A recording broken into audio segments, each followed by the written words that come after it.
Okay, we are back and we are going to talk about estrogen because that I feel like is the number one hormone that we talk about the most in midlife, in menopause. Is my estrogen too low? Is it too high? What's going on? Should I be on hormone replacements? What the heck should I do? Because I know estrogen is kind of where we start. So I would love for you to kind of fill us in on the functions of estrogen and kind of how we know if something is off with it. One thing, estrogen is such a beautiful and powerful hormone. It gives us so much energy. It can really animate the brain, causing us to feel, good, to feel mindful, to be engaged in the world around us. So as estrogen lowers, one of the first impacts that we might be feeling is a sense of lack of sleep or a disruption in our sleep, which has so many psychological um, impacts for us because not only are we increased fatigue, but there's a sense of disquiet in the body. Um, Estrogen is really important. It's important for bone density. It's important for how the bowels are functioning, our immune system. Estrogen and histamine have a very close relationship.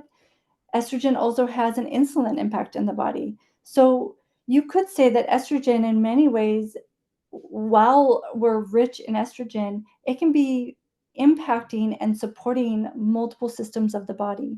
So as it comes down and as it decreases, we're going to have more mood swings. It could present for some as anxiety because there's this sense of unease in the body, but it could also present as depression because estrogen is very energetic, and an energizing hormone. In fact, oftentimes when someone's taking estrogen, they take it in the morning because we don't want to interfere with sleep. The main sign that I say when someone says, "Well, when do I know when it's time to take estrogen, and when is it time for me to um, to let someone know about these symptoms?" Anytime you're feeling well, that interruption with sleep is super important to tell your doctor. Anxiety, depression, a sense of not being able to turn off the brain. This is a sign that that estrogen is kind of going unopposed in the nervous system. Um, Aching in the bones and joints. If you start feeling kind of this achiness in the body, it's good to get your hormones checked, especially estrogen for that.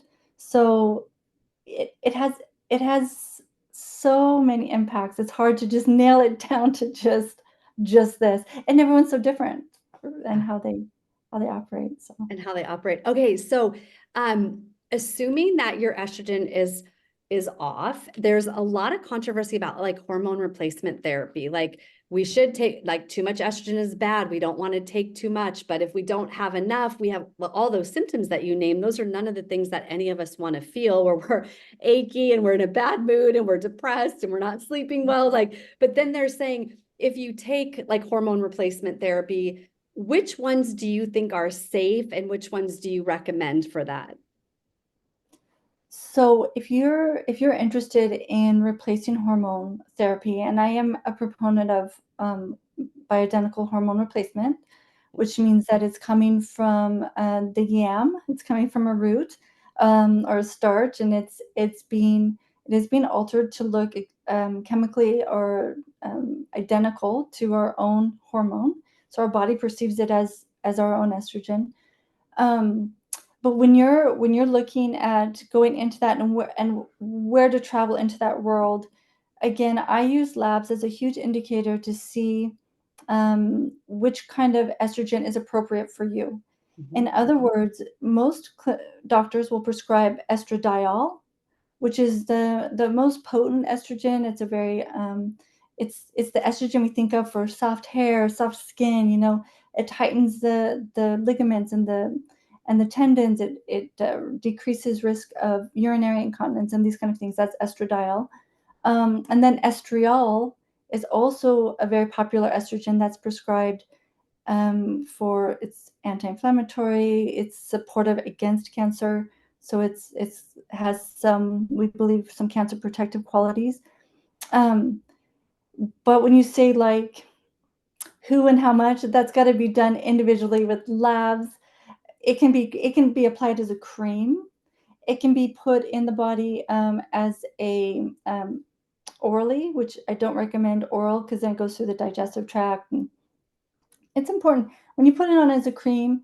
It goes into the more of the lymphatic system and the underneath the skin, and it's circulated through the body in that space, but it stays pretty local to the place that you've applied.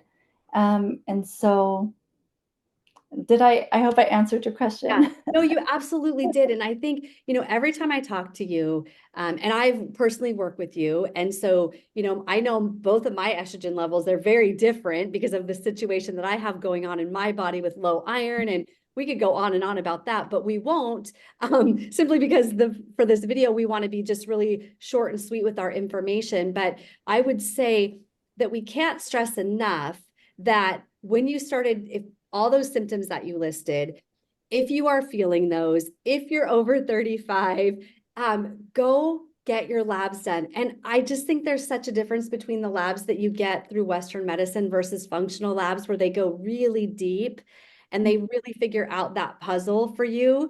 And don't self-diagnose. Like, I think that's the other thing, is like, really have a plan in place, because I know what you've done with me is we progress with the supplements. You don't start on something and just stay on it. You start on it, you see how your body adapts, and then you continue to adjust so that you feel so much better over the course of time. So there's a really big plan in place. I just think there's controversy with hormones, and some people say they're just going to power through it. And then sometimes that can lead to not the best quality of life if that's your mentality. I think that women are very good at powering through. We're very good at making adjustments for those we love, and even putting ourselves in the category of it's okay, I'll power through. But what they're finding is that women, we carry the lion's share of autoimmunity. We carry the lion's share of dementia. We carry the lion's share of osteoporosis. We carry the lion's share of urinary incontinence and fecal incontinence. And what they're finding is this is so connected to our hormone, especially estrogen, but progesterone, testosterone. This is connected to our hormone levels. We're living in a time and age in which there's some stress in our lives. There's some a not optimal diet in our lives. There's these things in our lives that are causing our endocrine system to be under more stress. And as our hormones are coming out of the body, and we also live in a time in which we want to be optimal and beautiful, we're living longer. So I just would suggest, if you're in an element where you're having hot flashes, you're having brain fog, you're having anxiety or depression, instead of I'm just going to power through this and get into menopause, thinking that that is the least riskful way to proceed into our beautiful senior years. And not even senior years, I don't even consider them senior, I just consider them the middle age and Yeah. whatnot.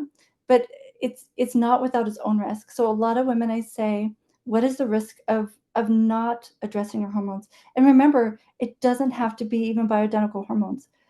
There are beautiful herbs that support our hormone cycles. Vitex, we've got flaxseed, maca root, we've got ashwagandha, we have Don Quai and holy basil. I mean, we have so much as women these days to go to the shelves, go into our stores, go into our doctor's offices and say, I need help, to support us. We don't have to wait. We don't have to push through Yeah. alone. We don't have to push through alone. Yes, I love that advice. Like, our bodies are meant to feel so good. Yes. And but you have to remember, everything we put in and on our bodies affects us. Our hormones change over time.